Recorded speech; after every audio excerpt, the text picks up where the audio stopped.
Carl Jung, the godfather of modern psychology, straight up said, "Life really begins at 40.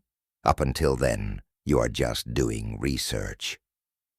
Now we'll walk through Jung's life decade by decade to see if he truly practiced the wisdom he preached.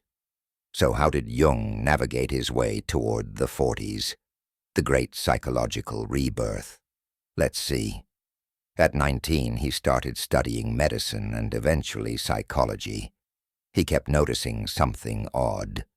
Science wanted to say the mind was just a brain in a meat suit, but Jung felt the psyche was more like an infinite labyrinth, with secret doors and whispering figures waiting in the dark.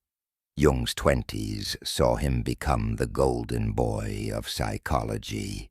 He was Freud's favorite intellectual son. Freud believed everything was about repressed sex.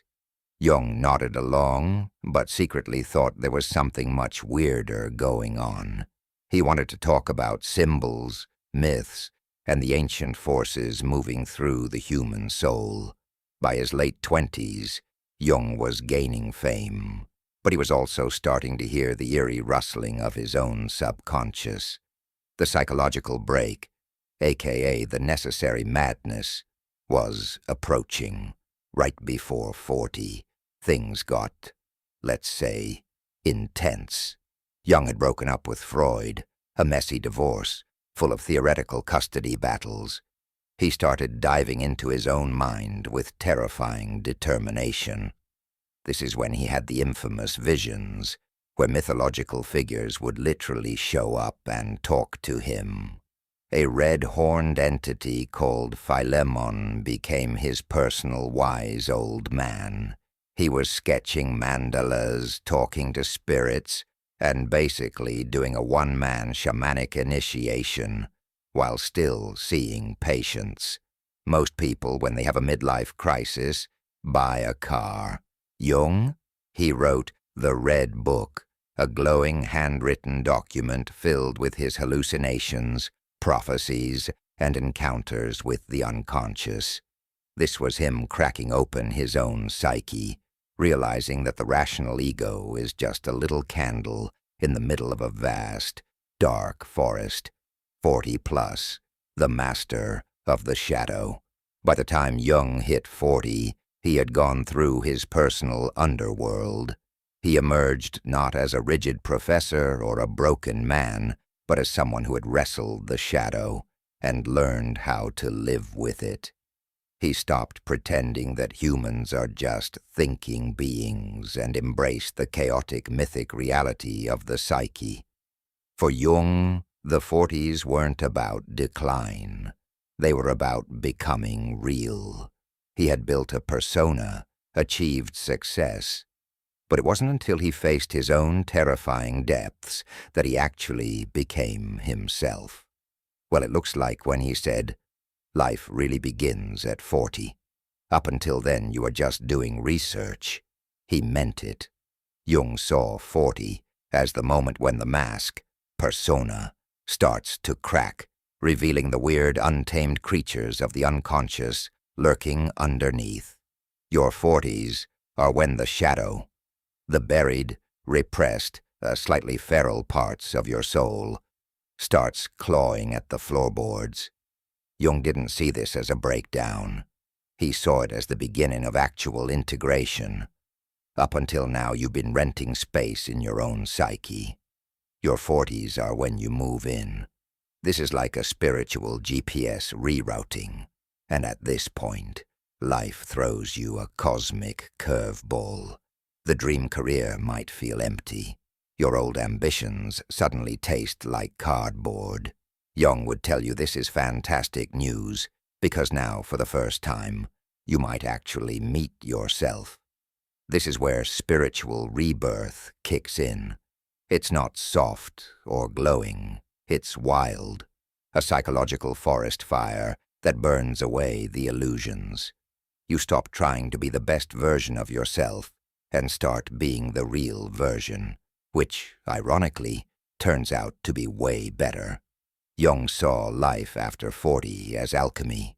You melt down the old self, and from the bubbling mess, something new, something raw, something real emerges.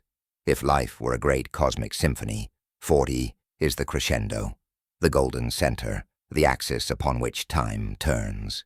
In Jungian terms, this is the individuation process reaching its richest, ripest stage. The past no longer haunts you. The future no longer owns you. You are here. If youth was about becoming, midlife is about being. It's the center of the mandala, the still point in the wheel of your own existence, and from here, everything makes sense.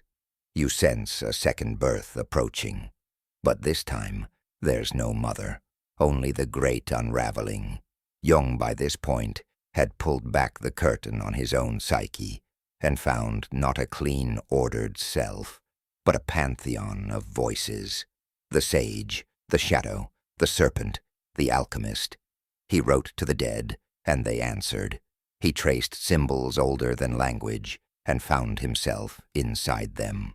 At 40, the game of becoming ends. The game of remembering begins. The body is both temple and tomb. The past is both memory and premonition. The self is both the dreamer and the dream. The Buddha often described wisdom as something that requires time to mature. Before 40, life is like unripe fruit, tart, reactive, needing external validation. After 40, the fruit has softened, sweetened. It no longer resists the tree, but simply falls when the time is right. This is why so many monks and enlightened beings solidified their insight around 40. It is the moment when knowledge turns into direct experience. It is when the Dharma is no longer studied, but lived. In Hinduism, the first 25 years of life are called brahmacharya, the stage of study and self-discipline. The next 25, grihastha, are about building career and family. By 40, one is supposed to transition into vanaprastha, the stage of withdrawal, where the external world loses its grip and the internal world becomes the primary arena of existence. But this is no passive retreat. It is the great disillusionment, the unmasking of the play, the moment when you stop mistaking the shadow puppets for the source of light. This is why so many spiritual traditions, from the renunciants of India to the Zen monks of Japan, mark midlife as the natural moment of awakening. You see, in spiritual circles, 40 is the golden age of recalibration, the moment when you shed the skin of who you were supposed to be and finally embrace the truth of who you are. The usual societal narrative tells us that the peak of your career, your body, your beauty, your energy, all that jazz, happens in your 20s and 30s. But as you hit 40, you realize those are just stage 1 items. It's stage 2 that brings the true reckoning, the wisdom of becoming you, not the you that has been molded by external expectations, but the you that has been quietly waiting under the surface, like a hidden continent. The realization dawns that time is not something you have. It is something you are. That waiting for a future version of yourself is a fool's errand, because that person does not exist. The present is not leading anywhere. It is the destination itself. This realization is both exhilarating and terrifying. It is what sends some people into crisis and others into the depths of wisdom. But for those who embrace it, 40 becomes the age of alchemy, the point at which existence stops being a ladder and becomes a spiral, looping deeper and deeper into the center of what has always been. For the spiritual seeker, 40 is the perfect time for awakening, because you have the mental fortitude to handle the complexities of spiritual knowledge and the emotional maturity to withstand the shattering that often comes with true understanding. At 40, your ego is tired, But your spirit is absolutely not. It is fully ready to pass on secrets, but only to those who are ready to listen. Here's something to sink your teeth into.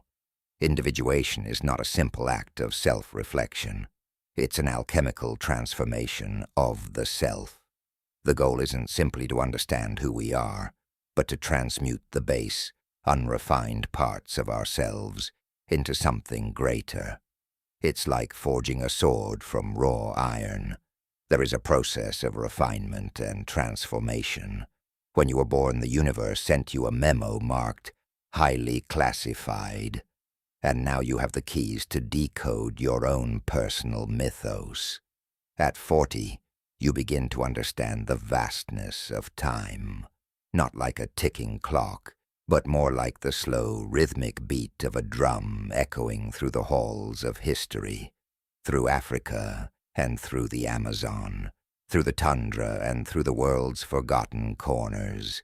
At 40, the drumbeat aligns with your own, as though the universe finally recognizes you and gives you permission to not just listen, but to play along.